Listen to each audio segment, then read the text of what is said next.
하는 말씀 느헤미야 2장 1절로부터 10절까지의 말씀을 교독을 합니다. 구약성경 727쪽 혹은 728쪽입니다. 구약성경 727쪽 혹은 728쪽에 있는 느헤미야 2장 1절로부터 10절까지의 말씀을 교독을 하도록 합니다.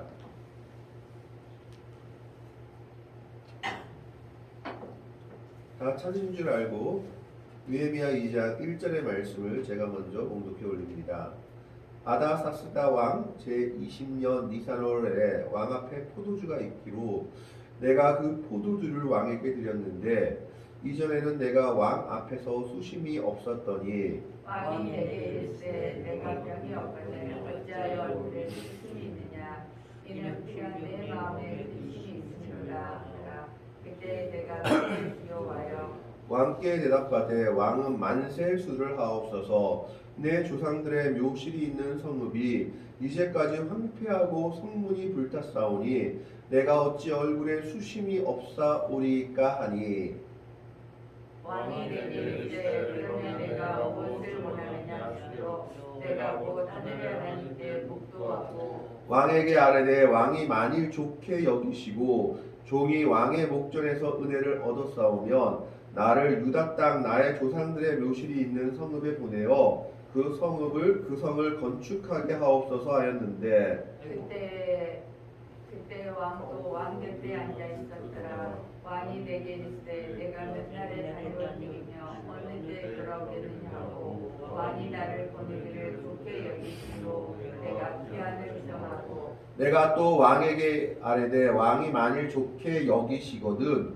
강 서쪽 총독들에게 내리시는 조서를 내게 주사 그들이 나를 용납하여 유다에 들어가기까지 통과하게 하시고 또 왕의 살릴 감독 아사에게 조서를 내리사 그가 성전에 속한 성문의 문과 성곽과 내가 들어갈 집을 위하여 일부러 쓸 제목을 내게 주게 하옵소서 하되 내 하나님의 선한 손이 나를 도우심으로 왕이 허락하고 두 절을 말씀을 같이 읽습니다. 군대 장관과 마병을 보내어 나와 함께하게 하시기로 내가 강 서쪽에 있는 총독들에게 이르러 왕의 조서를 전하였더니 호론 사람 산발락과 종이었던 암몬 사람 도비야가 이스라엘 자손을 흥망하게 하려는 사람이 왔다 함을 듣고 심히 근심하더라. 아멘. 오늘 느헤미야 2장은 느헤미야 초반부의 말씀입니다. 느헤미야는 포로기 시대 이후의 사람이다라고 말할 수 있습니다. 한마디로 이야기하자면 70년 포로기 생활을 겪은 사람이 아니라 포로 생활로 잡혀온 백성 중에 포로 생활 중에 태어난 자손이 바로 느헤미야다라고 볼 수 있다라는 겁니다. 그래서 느헤미야는 유다 땅에서 태어난 사람이 아니라 바벨론 땅에 포로로 잡혀온 자신들의 부모를 통해서 포로 생활 중에 태어난 사람이었습니다. 그럼에도 불구하고 느헤미야의 인생길을 보면 그는 아마 자신의 인생을 위해서 최선을 다했던 사람으로 보여집니다. 1장의 내용을 가만히 살펴보면 그는 자신의 백성들에게 자신의 민족들에 대해서는 그다지 큰 관심이 초반에는 보이지 않고 있습니다. 오로지 그의 관심은 무엇이었느냐? 자신의 출세였던 것을 보게 됩니다. 그래서 그는 오늘 2장 말씀처럼 어디까지 출세했느냐? 포로의 자손으로서 왕 앞에 술 따르는 관원에 이르기까지 출세했던 것을 보여줍니다. 그 나라의 백성도 아니고 포로의 자손이 왕 앞에 궁에 들어가서 술 따르는 자가 됐다라는 것은 그만큼 큰 신임을 얻었다라는 겁니다. 얼마만큼의 노력을 했는지 우리가 감히 헤아릴 수 없는 정도의 노력을 통해서 그는 이 자리까지 오르게 된 겁니다.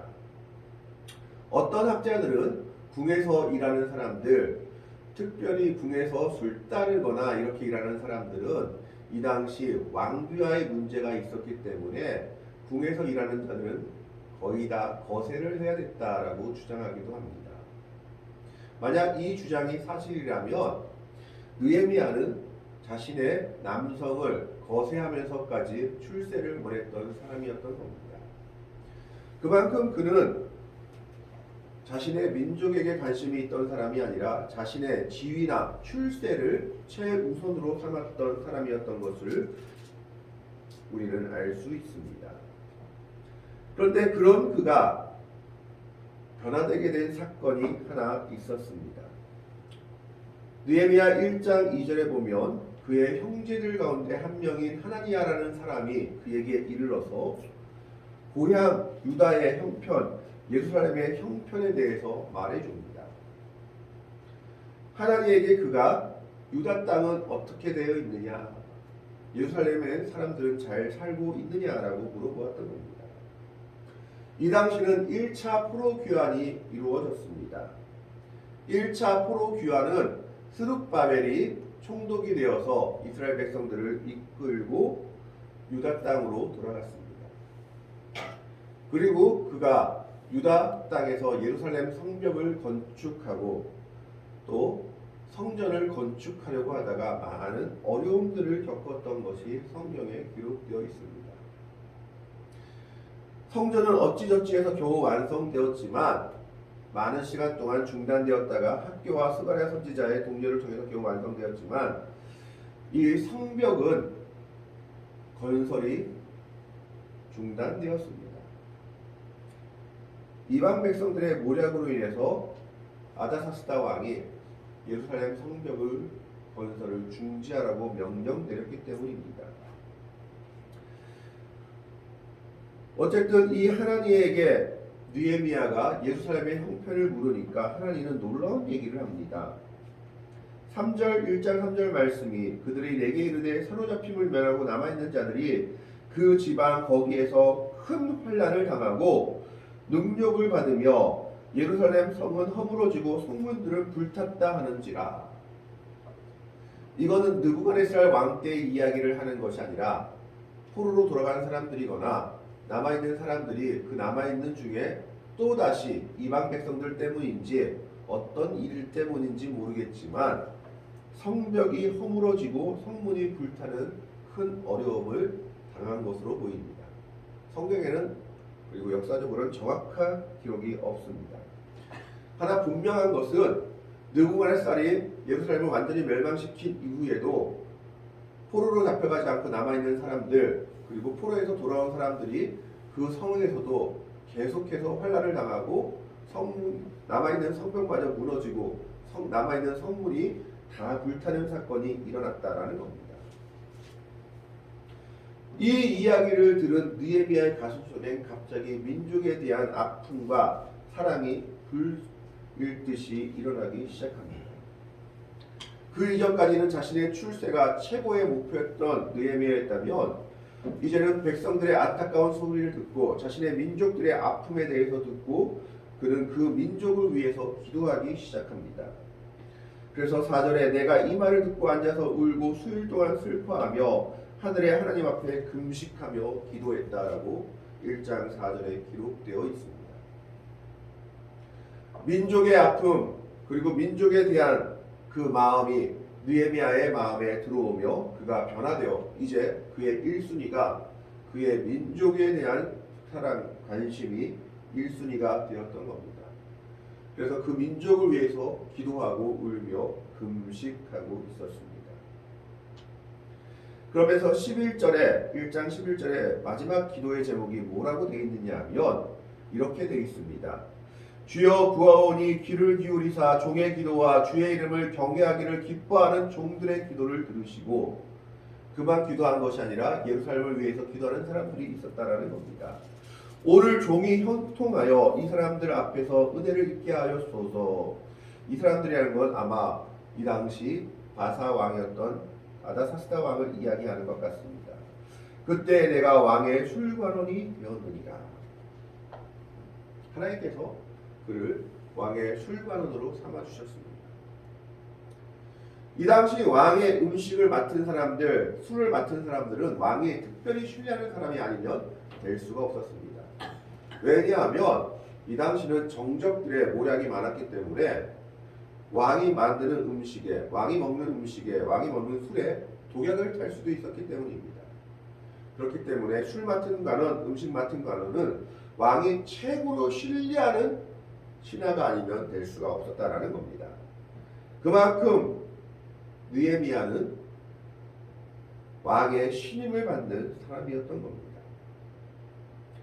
그런데 문제는 그의 마음에 자신의 백성들에 대한 근심이 생기고 이후 그의 얼굴에 수색이 생겨났다라는 겁니다. 그것이 오늘 본문 1장에 나와 있습니다. 오늘 1절의 말씀을 보면 2장 1절에 아다사스다 왕 제20년 니산월에 왕 앞에 포도주가 있기로 내가 그 포도주를 왕에게 드렸는데 이전에는 내가 왕 앞에서 수심이 없었더니, 왕 앞에 포도주가 있었다는 말은 다른 말로 얘기하면 무슨 말일까요? 왕이 잔치를 베풀었다라는 이야기입니다. 그래서 느헤미야가 그 잔치에서 술 맡은 자가 되어서 그 포도주를 자기가 맡아서 왕 앞에 내어놓는 그런 역할을 하고 있었던 겁니다. 문제는 뭐냐? 마지막 말씀입니다. 이전에는 내가 왕 앞에서 수심이 없었다라는 겁니다. 그러니까 이전에는 자기가 축제 때 포도들을 가지고 왕 앞에 드리면서 왕과 함께 기뻐하고 즐거워했던 모습을 보였는데, 자신의 민족의 아픔을 안 이후에 그 모습이 사라졌다라는 겁니다. 지금 왕이 축제를 벌이고 있으면 포도주를 맡은 자는 같이 기뻐하며 왕의 비위를 맞춰야 하는데, 자신도 모르게 얼굴에 수심이 그의 얼굴에 드리워져 있었던 겁니다. 이건 큰 문제였습니다. 왜냐하면 이 당시 페르시아의 법은 무척 엄격했기 때문에 엑스더서를 보더라도 왕이 부르지 않는데 왕비가 함부로 왕 앞에 나가면 죽임을 당할 수도 있었습니다. 그런 만큼 왕 앞에 포도주를 가지고 왕의 마음을 기쁘게 해야 될 신하가 왕 앞에서 수색을 보이거나 얼굴을 찡그리거나 왕의 마음을 심란하게 하는 표정을 했다면, 잘못하면 사형에까지 이를 죄였던 겁니다. 그런데 왕이 느헤미야의 수심을 알아봅니다. 그의 얼굴에 드러났던 것으로 보여집니다. 2절의 말씀에 보면 왕이 내게 이르시되 내가 병이 없거늘, 병이 있으면 병 때문에 그런다 싶은데 병이 없는데도 어찌하여 얼굴에 수심이 있느냐? 이는 필연 내 마음에 근심이 있음이로다 하더라. 그때 내가 크게 두려워하여. 왜 두려워했을까요? 두 가지로 말씀할 수 있습니다. 첫 번째는 혹시나 왕의 기분을 상하게 해서 자기가 어떻게 될지 모르는 두려움. 두 번째는 자기가 왜 수심이 있는지, 근심이 있는지를 말하고자 한다면 그 말하는 내용이 왕이 금지시킨 성벽을 건축하는 일과 연관되어 있기 때문에 혹시 그것이 왕의 마음을 상하게 하지 않을까 하는 그 두려움이었던 겁니다. 그래서 그는 솔직하게 왕 앞에 자기가 왜 근심하고 있는지를 3절을 통해서 말합니다. 3절에 보면 왕께 대답하되 왕은 만세수를 하옵소서. 이건 그 당시 관용적인 표현입니다. 그런 다음에 뭐라고 얘기합니까? 내 조상들의 묘실이 있는 성읍이 이제까지 황폐하고 성문이 불탔사오니 내가 어찌 얼굴에 수심이 없사오리까 하니, 예루살렘 성읍이라고 말하지 않고 자기 조상들이 묘실이 있는 성읍이다 라고 얘기합니다. 왜 그랬을까요? 예루살렘 성읍 건설은 아다사스다 왕이 조서를 통해서 금지시킨 법이었기 때문입니다.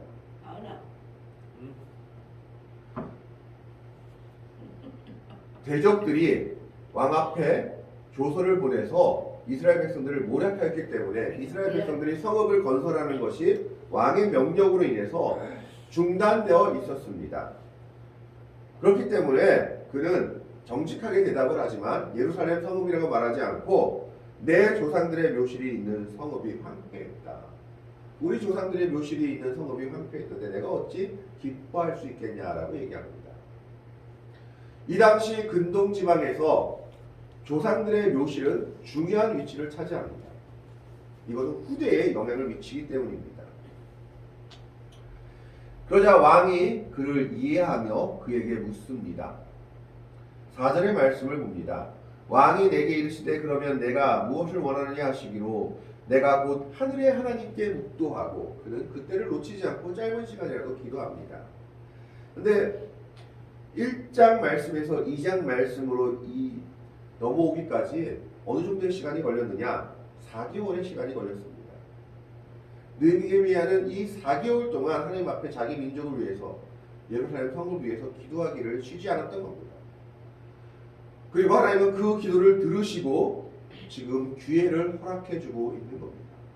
한 사람이 변화되자 하나님께서 그 한 사람을 통해서 이스라엘 백성을 구원시키기 위한 계획을 가동시키고 있는 겁니다. 그래서 왕은 그러면 내가 어떻게 해주면 좋겠냐라고 묻자 느헤미야는 하나님께 다시 한번 기도하고 때를 놓치지 않고 자신이 원하는 말을 말하고 있습니다. 이건 무엇을 의미합니까? 느헤미야는 기도만 한 것이 아니라 자기가 지금 예루살렘 성을 위해서 이스라엘 백성들을 위해서 무엇을 해야 될지를 준비하고 있었다라는 겁니다. 기도하고 준비하고 있었다는 것을 보여줍니다. 그래서 그는 이렇게 얘기합니다. 5절 말씀을 한번 같이 읽어보겠습니다. 5절 말씀 같이 읽읍시다. 5절 말씀입니다. 같이 읽습니다. 시작. 왕에게 아뢰되 왕이 만일 좋게 여기시고 종이 왕의 목전에서 은혜를 얻었사오면 나를 유다 땅 나의 조상들의 묘실이 있는 성읍에 보내어 그 성을 건축하게 하옵소서 하였는데 왕이 금지시킨 성읍 건축을 왕이 다시 허락해달라고 얘기하고 있는 겁니다. 반역으로도 몰릴 수도 있는 일이지만 그는 담대하게 내 조상들의 묘실이 있는 성읍을 다시 건축할 수 있도록 도와주십시오.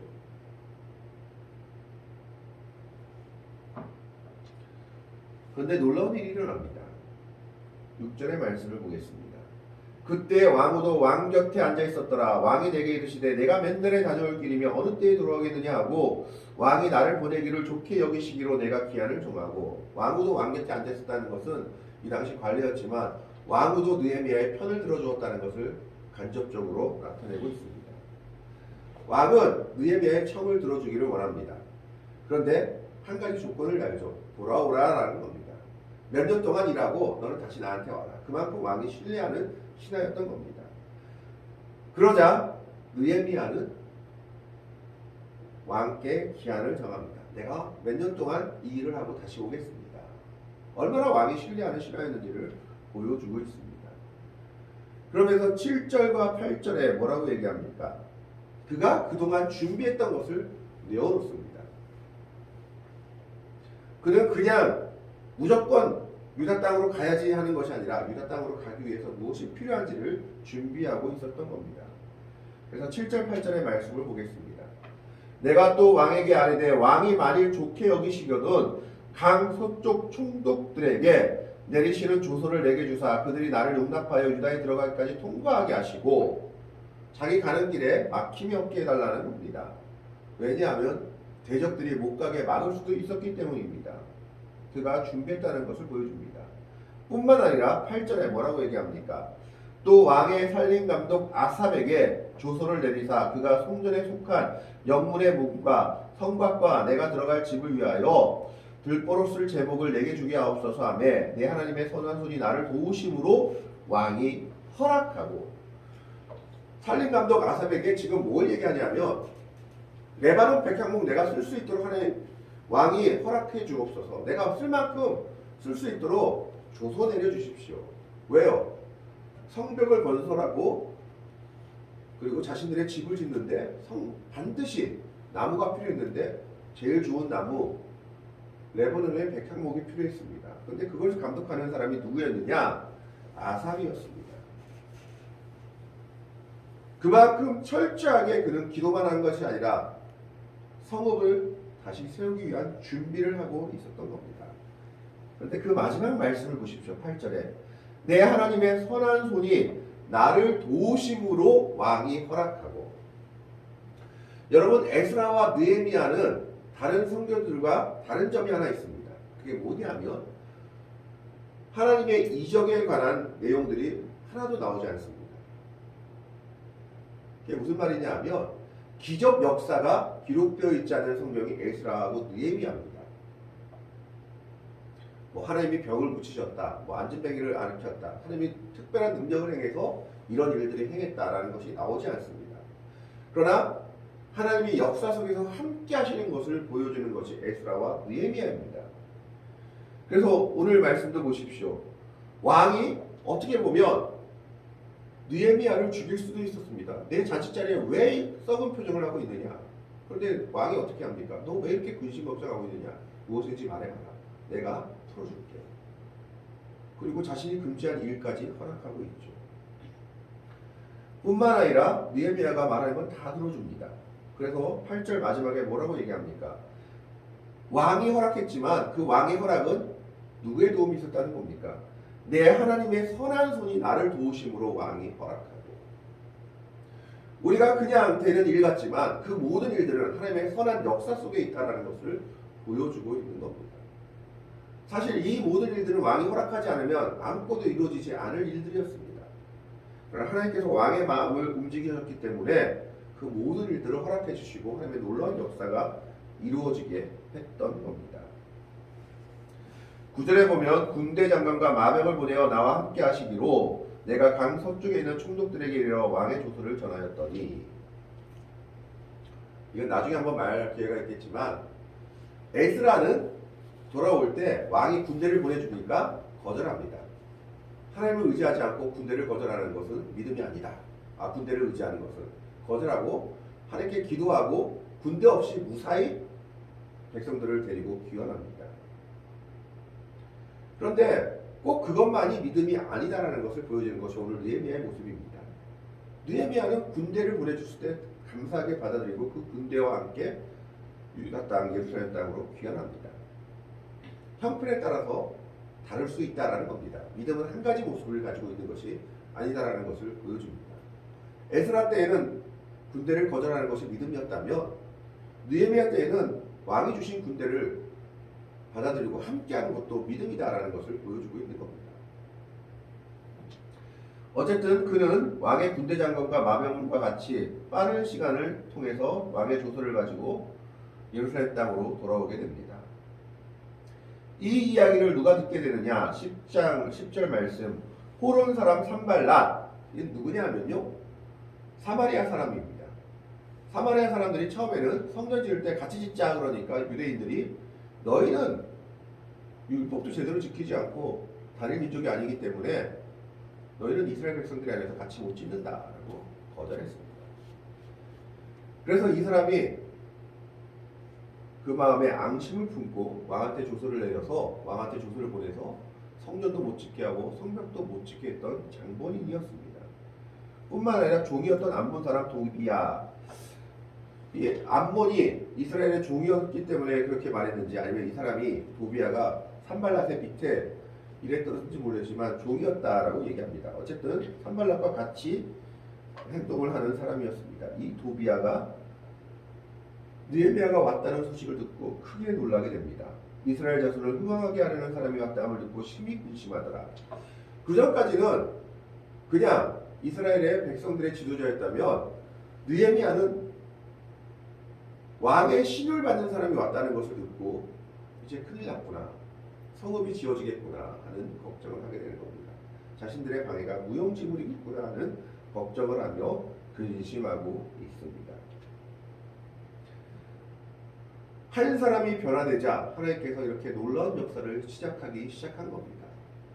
하나님의 사람 한 사람이 자기 출세길에만 관심이 있다가 민족과 백성들의 아픔을 듣고 이것을 위해 기도하며 눈물 흘리며 왕 앞에 자신의 최선을 다해서 자신 백성들을 그리고 자신의 성읍을 건축하게 해달라고 기도하며 그가 왕 앞에 청하자 어떤 일이 일어납니까? 왕이 그의 모든 간청들을 승낙하며 성읍을 다시 건축할 수 있도록 해주십니다.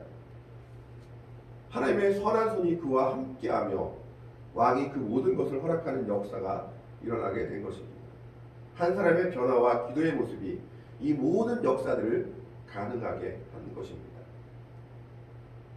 오늘도 마찬가지입니다. 우리 교회에서 내가 여러분이 한 사람이 변화된다면 그 변화된 한 사람이 이 교회를, 이 민족을, 이 나라를 일으킬 수 있다라는 것을 느헤미야의 모습을 통해서 보여주고 있는 겁니다. 느헤미야가 변화됨으로 말미암아 중단되었던 모든 것들이 다시 역사되는 일들을 보게 됩니다. 우리 한 사람이 하나님 앞에 변화되며 기도하며 정말 하나님 앞에 소망을 가지고 나아갈 때 우리의 교회가 여러분을 통해서 큰 변화와 흥황하는 일들이 있을 것을, 그리고 이 나라와 이 민족이 한 사람의 변화를 통해서 놀라운 역사들이 있을 수 있음을 기억하며 느헤미야와 같이 변화되는 한 사람이 될 수 있기를, 하나님의 영광을 위해 살 수 있는 복되고 아름다운 성도들이 될 수 있기를 주님의 이름으로 간절히 축원합니다. 기도하겠습니다.